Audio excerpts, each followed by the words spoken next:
যারা দেখছো একটাই কথা বলতে চাই, দেখো একটা ট্রলার ঢুকলে কতটা হেডেক থাকে। যে লোকেদের ট্রলারে স্টাফ নেই, তাদের ট্রলারের দড়ি খুলে আমার ম্যানেজার, আমি খুলতে বলেছি, তো ম্যানেজার খুলে আমাদের ট্রলার ঢোকানো হচ্ছে। ওই সাইডে দেখো, ওই মা দুর্গা, সে আমাদের ট্রলার ঢুকছে, ওকে ঢোকানো হচ্ছে, কারণ মাছ তুলতে সুবিধা হবে স্টাফদের আমাদের, ওই জন্য পাশে ঢোকানো হচ্ছে। তো একটা বডি ছিল, ওকে খুললে আমাদের ট্রলার ঢোকানো হচ্ছে, তারপরে ওদের বডিটাকে বেঁধে দেওয়া হবে। এরকমভাবে ঢোকানো হচ্ছে। একটু দেখো যে ট্রলার ঢোকানো হচ্ছে। এখানে আমার একজন ম্যানেজার দাঁড়িয়েছে, আরেকজন ম্যানেজার ট্রলারের উপর দড়ি ধরেছে।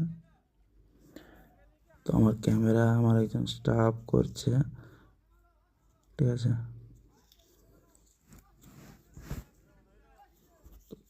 এই দেখো ঢুকছে বডিটা, ট্রলারটা ঢুকছে, ঢোকানোর জন্য এই যে দড়ি ফড়ি বাঁধা চলছে।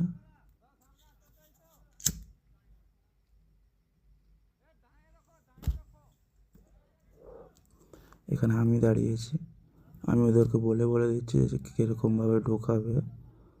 তো ওই জাস্ট দাঁড়িয়ে বলছি ওদেরকে, তো ওরা ঢোকাচ্ছে। এখানে একজন স্টাফ দাঁড়িয়ে আছে,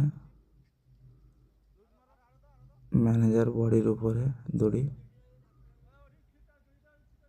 এপাশে আমার আমার ডান সাইডে একজন ম্যানেজার দাঁড়িয়ে আছে।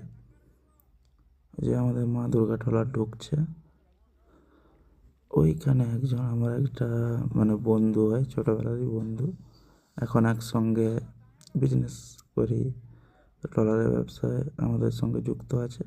তো ও ওইখানে দাঁড়িয়েছে, ট্রলারেই দাঁড়িয়েছে, আমাদের মা দুর্গা ট্রলারের উপরে দাঁড়িয়েছে, দেখতে পাবে।